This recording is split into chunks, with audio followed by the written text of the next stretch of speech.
ये ट्रक स्पष्ट रूप से अधिक वजन का था, लेकिन कंटेनर को खोलने पर अंदर कुछ भी नहीं था। कस्टम्स ने सोचा कि शायद मशीन में गड़बड़ी है, इसलिए तुरंत जांच करने गए, लेकिन चक्कर लगाने के बाद कुछ नहीं मिला। शुरू में उसे लगा कि उसकी चिंता गलत थी, लेकिन ड्राइवर की आंखों का छिपना देखकर ये स्पष्ट रूप से कुछ छुपा रहा था। गहन विचारों वाला वह तुरंत गाड़ी के बाहर आया और पाया कि बाहर से देखने पर गाड़ी का शरीर अंदर की तुलना में कुछ लंबा दिखता है। इसलिए अपनी धारणा की पुष्टि करने के लिए उसने अपने अधीनस्थों को गाड़ी के आखिरी हिस्से से बाहर की तरफ गोली चलाने का आदेश दिया। गोली बिल्कुल सीधे बीच से निकली, जिससे यह साबित हुआ कि गाड़ी के पीछे कुछ छिपा हुआ था। उसे तुरंत महसूस हुआ कि उसकी बुद्धिमत्ता का अपमान हुआ है, इसलिए वह तुरंत वापस मुड़ गया, जिससे अंदर छुपे शरणार्थी अचानक बहुत चिंतित हो गए, क्योंकि यहाँ की सेना अपनी क्रूरता के लिए मशहूर है और उनके हाथों में पड़ना अच्छा नहीं होता। मगर जब सबको लगा कि उन्हें गोली मार दी जाएगी, तो गंजे आदमी ने अपने आदमियों को गोली चलाने से रोक दिया और अच्छे से समझाने लगा। कहने लगा कि अगर वे बाहर आ जाएं तो सबके खाने रहने का इंतजाम किया जाएगा और उन्हें युद्ध की स्थिति में नहीं रखा जाएगा। लेकिन परिणाम स्वरूप उसने बहुत देर तक समझाने की कोशिश की, फिर भी उसे कोई प्रतिक्रिया नहीं मिली। धैर्य खोकर जैसे ही वह गोली चलाने का आदेश देने वाला था, एक सुनहरे बालों वाली लड़की ने लोहे का दरवाजा खोल दिया। गंजे ने यह देखकर तुरंत अपने आदमियों को रोक दिया और सामने वाले को दोस्ताना अंदाज में अभिवादन किया। लड़की ने सोचा कि उसे बचा लिया जाएगा, लेकिन अगली ही पल वह गोली का शिकार हो गई। लगता है गंजे का उन्हें छोड़ने का कोई इरादा नहीं था।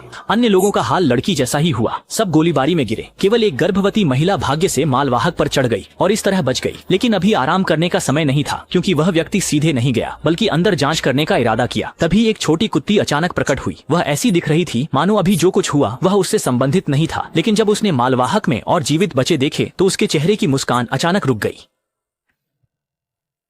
मैं इस सारी गड़बड़ी में उनकी चीजें उठाने जा रहा हूँ। किसी ने सोचा नहीं था कि गंजे के नजर में इंसान की जान एक पशु से भी कम होगी। पहले उसने अपने आदमियों को लाशों को हटाने को कहा, फिर जमीन पर खून के धब्बे साफ करने को कहा। जब तक सारे सबूत नष्ट नहीं हो गए, वे तब तक चैन से नहीं गए। जैसे ही कंटेनर के दरवाजे धीरे धीरे बंद हुए, महिला की टंगी हुई चिंता आखिरकार शांत हुई। पर उसने सोचा था कि इस विपत्ति से बचने के बाद सब कुछ बेहतर हो जाएगा। उसे इस बात का जरा भी अंदाजा नहीं था कि आगे जो कुछ होने वाला है वो और भी भयावह होगा। जल्द ही महिला एक जबरदस्त झटके से जाग गई। उसे नहीं पता था कि कब कंटेनर को जहाज पर लाया गया था और इस समय मालवाहक जहाज एक अभूतपूर्व तूफान का सामना कर रहा था। भले ही वह लगातार चिल्लाती रही, लेकिन उसे कोई जवाब नहीं मिला। जैसे ही विशाल समुद्री लहरों ने मालवाहक जहाज को पलट दिया, महिला जिस कंटेनर में थी वह भी बाहर फेंक दिया गया।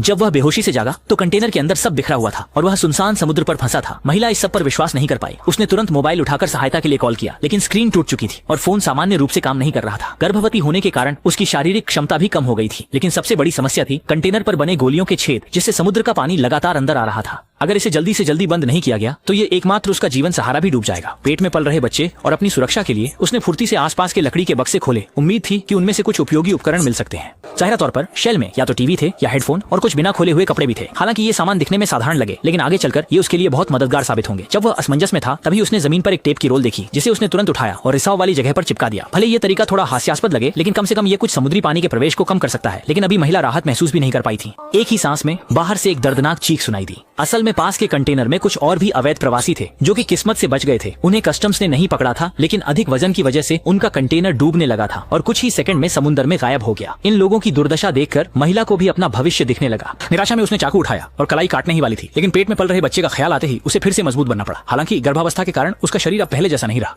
महिला अब और सहन नहीं कर सकी और बेहोश हो गई। मगर कुछ ही देर में वह तेज ठंड से जाग गई। सोचा भी नहीं था कि इतने कम समय में कंटेनर में इतना पानी भर जाएगा और यह धीरे धीरे डूबने भी लगेगा। अगर जल्दी से पानी नहीं निकाला गया तो उसका हाल भी उन लोगों जैसा होगा। अब समय बहुत कम बचा था। महिला ने जल्दी से बाकी लकड़ी के बक्से खोल दिए, लेकिन उनमें सिर्फ भोजन के डिब्बे थे, जिनसे कोई काम का औजार निकल नहीं सका। जैसे ही वह उलझन में पड़ी, उसने अचानक देखा कि भोजन के डिब्बों के किनारे रबर की रस्सी से बंधे थे। उसने तुरंत उसे निकालकर रिसाव के स्थान को बंद कर दिया, फिर लकड़ी के डिब्बों को एक तरफ इकट्ठा कर दिया ताकि पानी आने वाले सिरे झुके और समुद्र का पानी उस जगह पर बह जाए जहां कोई छेद नहीं है। इस तरह समुद्र का पानी अंदर नहीं आएगा। फिर पाइप का उपयोग करके पानी निकालकर यह सुनिश्चित किया कि उसके पास पर्याप्त जीवित रहने की जगह हो। पर जैसे ही उसने अगले योजना के बारे में सोचना शुरू किया, पेट में अचानक से तीव्र दर्द उठा। लगता है कि बच्चा पैदा होने वाला है। भारी बारिश के बीच महिला ने सफलतापूर्वक एक बच्चे को जन्म दिया। हालांकि बच्चे का शरीर बहुत स्वस्थ था, लेकिन एक नई समस्या सामने थी। बिना भोजन और पानी के वह पर्याप्त दूध नहीं दे सकती थी। केवल जल्दी से कंटेनर छोड़कर ही बच्चे की सुरक्षा सुनिश्चित की जा सकती थी। इसके बाद खोजबीन के बाद महिला ने उपयोगी चीजें इकट्ठी की और ड्रिल का उपयोग करके कंटेनर खोलने की कोशिश की, लेकिन बच्चे के रोने की आवाज से वह काम पर ध्यान केंद्रित नहीं कर सकी। महिला लगातार दिलासा देती रही, फिर भी वह रोने की समस्या का समाधान नहीं कर सकी। उसे पता था कि बच्चा भूखा है, लेकिन उसके पास पर्याप्त दूध नहीं था। कुछ नहीं कर सकी। उसने खुद को भूख से बचाने के लिए किसी तरह थोड़ा सा पोषण लिया, लेकिन महिला जानती थी कि यह कोई समाधान नहीं है। सबसे जरूरी है जल्दी से कंटेनर खोलना, लेकिन चीजें अक्सर उम्मीद के मुताबिक नहीं होती। ड्रिल बीच में ही खराब हो गया। अब बाहर निकलने का एकमात्र सहारा दरवाजा था। महिला की भावनाएं पूरी तरह से बिखर गईं। उसने चीजें तोड़ फोड़कर अपना गुस्सा निकाला और अचानक एक फाइल निकल आई, जिससे उसे फिर से उम्मीद जगी। लेकिन लोहे की चादर को काटने में यह चीज बहुत मेहनत मांगती थी और उसके शरीर ने लंबे समय से पानी नहीं लिया था, जिससे वह अपनी सीमा पर पहुंच चुकी थी। अब ताकत बढ़ाने का एकमात्र साधन था। पेतराज खुला, पर जैसे ही उसने कुछ खाने की कोशिश की, बाहर से एक अजीब सी आवाज आने लगी। उसने सावधानी से दरार से बाहर देखा। स्थिति यह थी कि समुद्र की सतह एकदम शांत थी, लेकिन इससे पहले कि वह प्रतिक्रिया कर पाता, एक विशाल पूंछ ने आकर टक्कर मारी। ये देखकर कि सामने वाली एक व्हेल